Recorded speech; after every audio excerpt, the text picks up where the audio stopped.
আসসালামু আলাইকুম প্রিয় বন্ধুরা, শাহিন আলম 096 পেজের পক্ষ থেকে সবাইকে জানাই সাদর সম্ভাষণ ও অভিনন্দন। তো অনেক দিনের ইচ্ছা ছিল তেহারি পাক করব, গরুর মাংস দিয়ে তেহারি।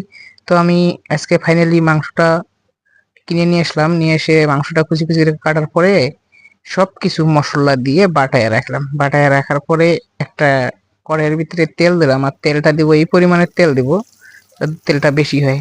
বেশি পরিমাণ আমি মাংসটা এখানে তেলেই ভাজতে হবে। তারপর পেঁয়াজ কুচি দেবো, পেঁয়াজ কুচি দেওয়ার পরে বেশি করে নাড়াচাড়া দিব যাতে পেঁয়াজ কুচিটা বাদামি রং আসলেই আমরা মাংসটা ঢেলে দেবো। তো এখন আমরা মাংসটা দেওয়ার উপযোগী হয়েছে, তো মাংসটা এখন ঢেলে দেবো। ঢেলে দেওয়ার পরে মাংসটা ভালো করে মিক্স করতে হবে।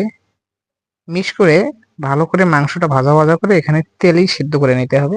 আমরা এখানে পানি ব্যবহার করব না, পানি ছাড়া মাংসটা আমরা সিদ্ধ করে নেব।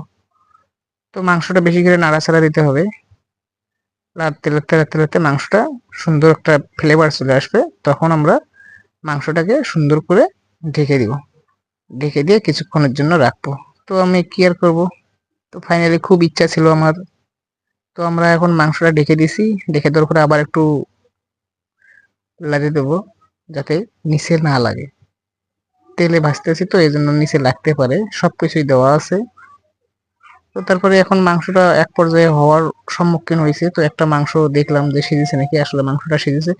তো মাংসটা এখন আমরা যে কোনো পর্যায়ে বাটির ভিতরে ভরে রাখবো। মাংসটা এখন আমাদের পুরোপুরি মাংসটা সেজা হয়েছে, এখন আমরা মাংসটা একটা বাটির ভিতর ভরবো। বাটির ভিতর ভরার পরে যে অবশিষ্ট তেলটা থাকবে, এই তেলটাতেই আমরা চালটা ভালো করে ভেজে নেব। তো তেল একটু বেশি দিতে হবে, এই জন্যই এই একটা তেল দিয়েই আমরা মাংসটাও করতে পারবো, আবার চালটাও করতে পারবো। তো এখানে যদি কেউ চান আপনি একটু তেল দিতে পারেন, তো আমি একটু তেল দিলাম, যদি একটু শর্ট শর্ট মনে হলো। এটা মাংসটা অনেক সুন্দর ফ্লেভার, একটা ঘ্রাণ আসতেছে, খুব মানে মনটা মুখরুচি হইতেছে খাওয়ার জন্য। তো অবশিষ্ট যে তেলটা ছিল তেলটার ভিতরে চালটা দিলাম। চালটা আগে ধুয়ে নিয়ে পরিষ্কার করে অনেকক্ষণ রাখতে হবে যাতে চালটার ভিতরে কোনো পানি না থাকে।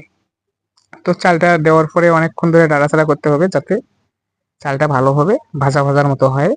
তো তারপরে এখানে কাঁচামরিচ দিতে হবে। কাঁচামরিচ আপনি দিতেও পারেন, না দিতে পারেন। দারচিনি দিতে হবে, সাদা এলাচ দিতে হবে, এবং ঘি দিতে হবে, বাদাম দিতে হবে, কিশমিশ দিতে হবে। তো সবকিছুই দিলাম। দেওয়ার পরে চালটা ভাজার পরে হওয়ার পরে একটু কি করলাম, পানি দিলাম। এই পরিমাণ পানি দিতে হবে যে এক পানিতেই যাতে চালটা সেদ্ধ হয়ে আসে, দ্বিতীয়বার আর পানি দেওয়া যাবে না। তো অনেক দিনের ইচ্ছে ছিল, অনেক দিন ধরে ইচ্ছা ছিল যে বাসায় গরুর